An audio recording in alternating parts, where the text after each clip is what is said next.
해마다 3월이 옵니다. 저는 3월을 초등학교에서 40번을 맞이하였습니다.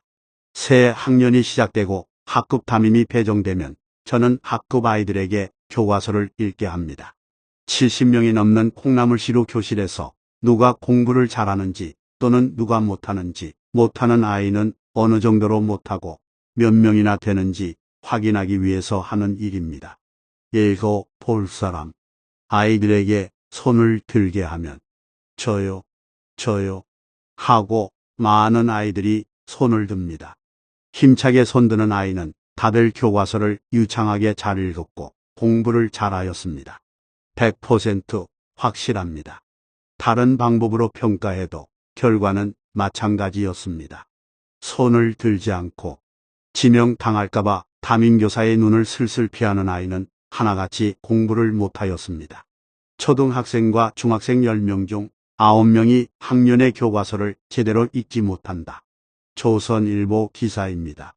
오늘날 30명도 안 되는 초중학교 교실에서 90% 아이는 학년의 교과서를 읽지 못한다는 기사 내용이었습니다. 공부란 무엇인가? 초등학교 아이들이 해야 하는 공부란 어떤 것인가? 어떻게 해야 공부를 잘하는가? 정답은 아주 간단합니다. 학원이 아니고 책을 읽는 일입니다. 교과서를 읽고 동화책을 읽는 일이 공부입니다. 그런데 우리 부모들은 다들 반대로 합니다. 책을 읽지 못하게 만듭니다. 책 읽을 시간을 송두리째 빼앗아서 학원에 보냅니다. 어린이가 책을 많이 읽어야 하는 두 번째 이유는 우리 한글이 매우 어렵기 때문입니다. 그렇게 말하면 엄마들은 또 난리를 칩니다.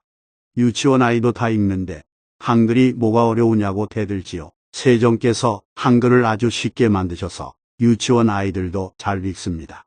그러나 유치원 아이가 읽는 것은 글자입니다.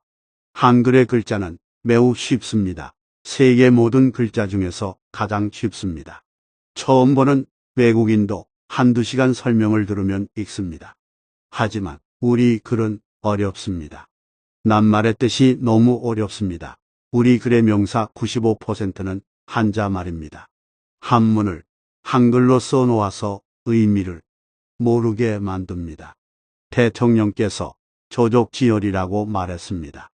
조족지혈, 새에 발에 묻은 피처럼 아주 적다는 의미의 한자말인데 한글 세대인 우리 학생들 중에 조족자혈 이해하는 사람이 과연 몇 %나 될까요? 심심한 사과를 심심풀이 사과로 아는 사람은 우리 글을 모르는 사람입니다. 어느 유치원 소풍 안내서 끝에 우천시 장소 변경, 중식 제공이라고 덧붙였던 모양입니다. 우천시가 어디에 있는 시냐? 우리 아이는 중화요리를 안 먹는데 왜 중화요리냐? 라고 항해 전화가 여러 차례 온다고 합니다. 이 사람들도 읽기는 하지만 의미를 모르는 사람입니다. 우리나라 농사책은 더 어렵습니다. 일본 농사책을 잘못 번역하였기 때문인데 적과 적화, 전지, 시비, 낙과, 열과 일소장애. 이게 무슨 말인지 의미를 알 수 있습니까? 열매 쏟기, 꽃 쏟기, 가지 자르기, 비려주기, 과일 떨어짐, 과일 터짐, 아름다운 우리말이 있음에도 다들 한문을 씁니다. 우리말과 글은 한자 투성이입니다. 책을 많이 읽지 않고는 알 수 없습니다. 초등학교 6년은 글을 알고 책을 읽도록 가르쳐야 합니다. 그게 가장 먼저 해야 할 우리 교육의 기초이고 기본입니다. 독서를 해야 하는 세 번째는 책 속에 지혜가 있고 길이 있기 때문입니다. 수많은 천재들이 오랜 세월 동안 찾고 만들고 갈고 닦아서 쌓아놓은 지혜의 보물창고가 책입니다. 그 창고는 항상 열려 있어서 누구라도 들어가서 마음대로 가지고 나올 수 있습니다. 하지만 읽고 머리와 가슴에 담은 것만 가지고 나올 수 있습니다. 아무도 대신해 줄 수 없고 돈으로 살 수는 더더욱 없습니다.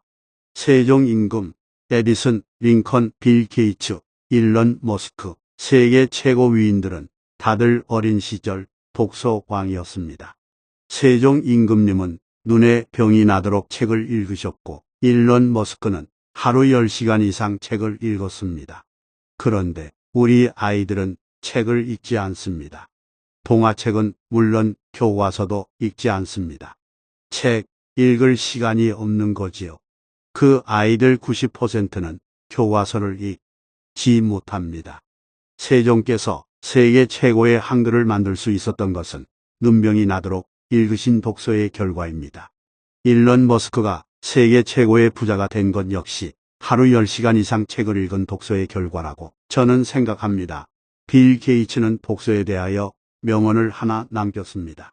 오늘의 나를 읽게 한 것은 우리 마을 작은 도서관이다. 하버드 대학 졸업장보다 더 귀중한 것이 독서하는 습관이다.